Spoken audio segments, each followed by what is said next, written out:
High বন্ধুরা, কেমন আছো? আশা করি ভালো আছো। তোমাদের জন্য নিয়ে এসেছি ঘুরে বেড়ানোর দৃশ্য কীভাবে খুব সহজে রং করতে হয় সেটা দেখাবো। প্রথমে আমরা দিগন্তটা করে ফেলছি। গাঢ় সবুজ উপরে সবুজ দিয়ে ইয়েলো দিয়ে মিলাই দিচ্ছি। খুব ইজিভাবে দেখছো, খুব সহজভাবে করছি যাতে সব বয়সের ছেলেমেয়েরা করতে পারে। সেমভাবে এই পাশেও করে ফেলবো।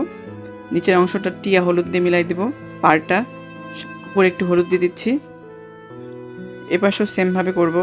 দিগন্তটা গাঢ় সবুজ টিয়া হলুদ দিয়ে করে ফেলছি। এরপরে ঘরটা করে ফেলবো। ঘরে প্রথমে ইয়েলো দিয়ে নিচ্ছি। ইয়েলো দেওয়ার পর হালকা একটু কাঠালি কালার দিয়ে দিব সাইড দিয়ে বা নিচ দিয়ে। দেওয়া হয়ে গেলে এবার নিচে খয়েরি কালার গাঢ় করে মিলাই দিচ্ছি দেওয়ালে। সেমভাবে দুই পাশে করে নিচ্ছি। করে নেওয়ার পরে এরপরে আরেকটু গাঢ় কালার দিয়ে দুই পাশে একটু ঘরের চালের নিচে একটু গাঢ় করে দেবো যাতে লাইট শেডটা ভালো করে বোঝা যায়। এরপরে অ্যাশ কালারটা দিয়ে নিচের দিকে দিয়ে দিলাম। এরপরে হলুদ কালারটা খড়ের পাল্লা দেওয়ার পর একটু হালকা কাঠালি দিয়ে পানি দিয়ে মিলাই দিব। গাছের কালার তোমরা জানোই, খয়েরি আর কাঠালি কালার মিক্সড করে দিতে হবে। এর আগের ভিডিওতে দেখিয়েছি কীভাবে খুব সহজে গাছ রং করতে হয়, চাইলে দেখে নিতে পারো। সেমভাবে করে ফেললাম। এরপরে তাল গাছের উপরে পাতাটা করছি। পাতা সবুজ টিয়া হলুদ দিলাম। এরপর নৌকাটা কাঠালি কালার দেওয়ার পরে উপর দিয়ে একটু হলুদ দিব। হলুদ দেওয়া হয়ে গেলে একটু খয়েরি সাইডে মিলাই দিচ্ছি। নদী কালারটা যেভাবে করতে হয়, প্রথমে নীল কালার, নীলের সঙ্গে একটু হালকা মেশাতে হবে। এরপরে উপর দিকে একদম আস্তে আস্তে হালকা হয়ে যাবে। হ্যাঁ, সামনের দিকে সাদা রাখতে হবে। সেমভাবে এপাশে করবো। গাঢ় নীল দিলাম।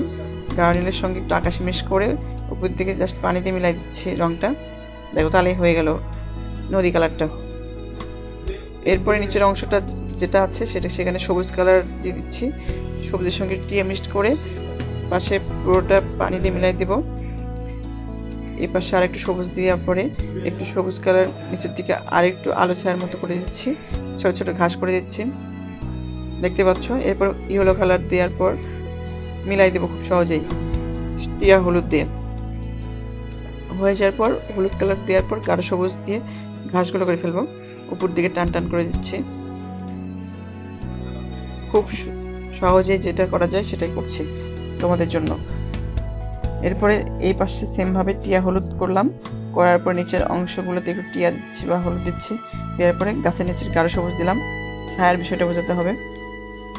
এখানে একটু ইয়েলো দিয়ে পানি দিয়ে মিলাই দিলাম, দেখতে পাচ্ছ। এরপরে গাঢ় নীল কালারটা নিয়ে সামনের ঘাসে সবুজ হলুদ দিয়ে মিলাই দিব। উপরে একটু হলুদ দিচ্ছি যাতে দেখতে আরো সুন্দর লাগে বা লাইটটা ভালো বোঝা যায়। এরপরে যেটা করছি সেটা হচ্ছে কাঠালি কালার এবং খয়েরি কালার মিল করে দিয়ে পায়ের দিকে একটু গাঢ় করে দিচ্ছি, দিয়ে রাস্তাটা করে ফেলবো। সামনের দিকে একটু হালকা লাইট রাখতে হবে। এরপরে পায়ের নিচে একটু গাঢ় খয়েরি কালার, একটু হালকা নীল মিশিয়ে খয়েরি কালারের নিচে ছায়া দিতে হবে। দেখতে পাচ্ছ আমরা অলরেডি ছায়া দিয়ে ফেলেছি। এরপর স্কিন কালারটা হাত বা মুখে করে ফেলার পর পায়ে অংশটা করব। পরে একটু হালকা খয়েরি দিয়ে শেড দিব হাত পায়ে। এরপরে জামাটা করব। প্রথমে লাল কালারটা নিলাম। লাল কালারের পরে একটু কমলা কালার দিচ্ছি, দিয়ে পানি দিয়ে মিলাই দিব। এক পাশে গাঢ় এক পাশে হালকা লাইট শেডটা ভালো বোঝার জন্য আবার একটু লাল দিয়ে দিলাম। এরপরে প্যান্ট কালার করব। প্যান্টটা গাঢ় নীল দিলে বেশি সুন্দর লাগবে আমার মনে হচ্ছে।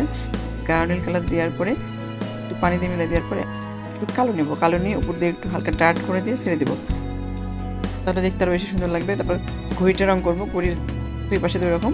এ পাশে ইয়েলো কালার, উপরে ইয়েলো কালার দিয়ে দিলাম। নিচে লেসটা কমলা, এটা আকাশে দিলাম। ঘুড়ি কমপ্লিট। এখন আমাদের যেটা করতে হবে চুলটা কালো খয়েরি মিক্সড করে চুলটা করে ফেলছি। এরপর জানালাটা করলাম। তারপর নিচের অংশে পকেটের অংশ করে ফেললাম, ছোটো ছোটো ঘাস দিচ্ছি, দেখতে পাচ্ছ। হয়ে গেল আমাদের খুব সুন্দর ঘুরানোর দৃশ্য। এরকম ভিডিও পেতে আমাদের এই চ্যানেলটিকে অবশ্যই সাবস্ক্রাইব করে রাখবেন। ভালো লাগলে অবশ্যই লাইক কমেন্ট শেয়ার করতে ভুলবেন না। ধন্যবাদ সবাইকে। আর